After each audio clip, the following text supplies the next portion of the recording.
everyone, it's Rebecca. So today I'm going to be doing my favourite books of 2017. So all of the books that I loved in 2017 that I read. The first is actually a trilogy and I'm going to count it as like one book, and that's To All the Boys I've Loved Before by Jenny Han, like the whole trilogy. Oh my god, like I just absolutely love these. They're so easy to read and like so fast paced. Like they're just about this girl who, her letters that she had written to all of the boys that she's liked in the past accidentally get sent out, and she has to just deal with like the consequences of all of that.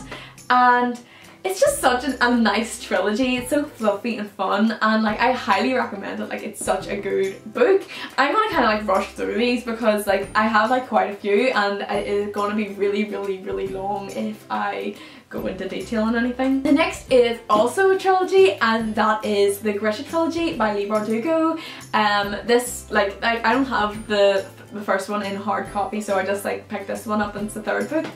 They're so good. Like I gave them 5 out of 5 stars on Goodreads, like all of them, and they're just like so entertaining. Like it's just this girl who finds out that she has powers and she thought that she didn't, and they're like really important powers actually, and it's just like her learning how to use them and everything like that happening. There's so much plot in it, and it's so like character driven and everything, and that's what I really liked about these books. They're absolutely fantastic. Like you have to read them. Like Nikolai and like Elena and all are just fantastic characters, and like you just need to read them. Like they're just amazing. And I have reviews of these, like, and I'll leave them below, like Goodreads reviews, and I also have a Grisha Trilogy video review, so I'll leave that below as well. The next is one that literally took me a month to read, but it made my list of all-time favourites. So did the Grisha Trilogy as well, by the way, but that is Great Expectations by Charles Dickens. This is such an amazing novel, and like I really want to go and like read up on like analysis of it, because I think it would like really entertain me to do that. But basically it's about this boy Pip who is born into like a really poor family and really wants to be rich, and he actually gets this, and he has to deal with the consequences of how money can change you, and that's really amazing, and it's a really good concept, and the way it's done is just so amazing. Every single bit in the plot is important, and the writing is obviously stunning because it's Charles Dickens, but it's not hard to read, but it's not easy to read at the same time.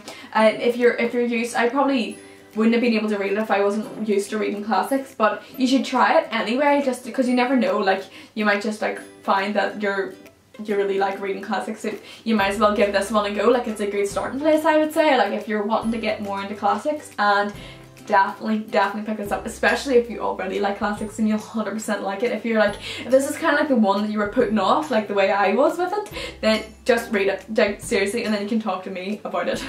The next book on my list is actually the first book that I read in 2017, and it's one of my favourite books of all time, and that is Forever Amber by Kathleen Winsor. It's such a long book, it's 1,000 pages, but you'll fly through it because it's so entertaining. Like it's historical fiction actually, and has characters like, it has King Charles II in it. It's set in like the 1600s, and there's a lot of like factual information in there, but however like the main character Amber is a fictional character, so it's like you know, like non-fiction like intertwined with like fiction, but it's all like written like a fictional novel, but there's loads of facts in there, and that I find that very entertaining, because I love that period of time, and it's set in London, so it's even better because I love that time in London.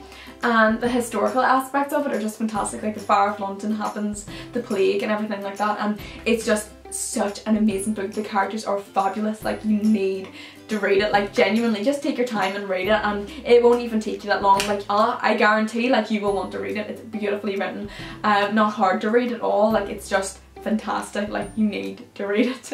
Nobody really knows about like Forever Amber as well. Like I think it was like banned a lot, so like by like the Catholic Church, and probably like other churches too, and like everything like that, because probably like schools and all, because like a lot of it like people would say it's like inappropriate and everything, but it's good anyway. Like you need to read it. Like it's one of those books that's just amazing. So it's hard to get your hands on, but you can get it, like you can order it. Like it's never really in bookstores, but you can order it, and it's like worth buying. The next is The Six of Crows duology by Leigh Bardugo. I'm counting this duology as one book again, I have to say I liked Crooked Kingdom more than I liked Six of Crows, but I love the Grisha verse.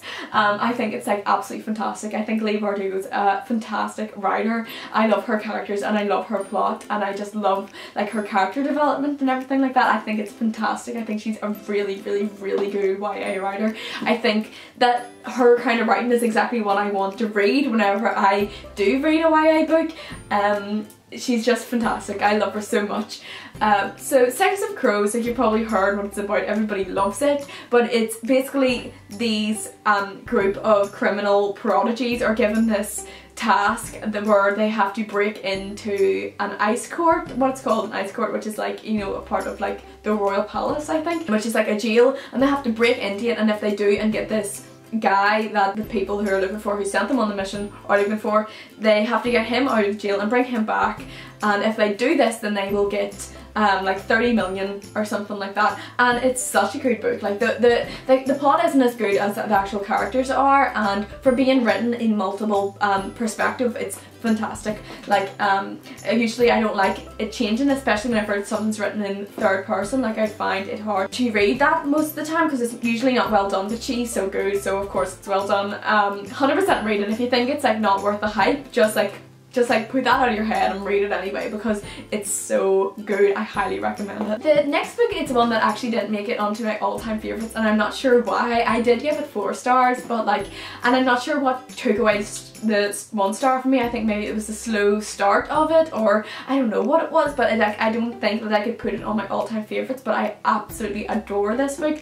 Like I studied it for A level and I just think it's fantastic, and that's The Adventures of Huckleberry Finn by Mark Twain. I haven't read Tom Sawyer and I don't really want to because I don't like the character of Tom Sawyer in Huck Finn, but I love Huckleberry Finn himself. I think he's fantastic, and I think it's such an amazingly written book. Like I think it's fantastic. Like the way it's done is so amazing. Like it's supposed to have been this book that just like shaped like American literature like completely, and you need to read it. Like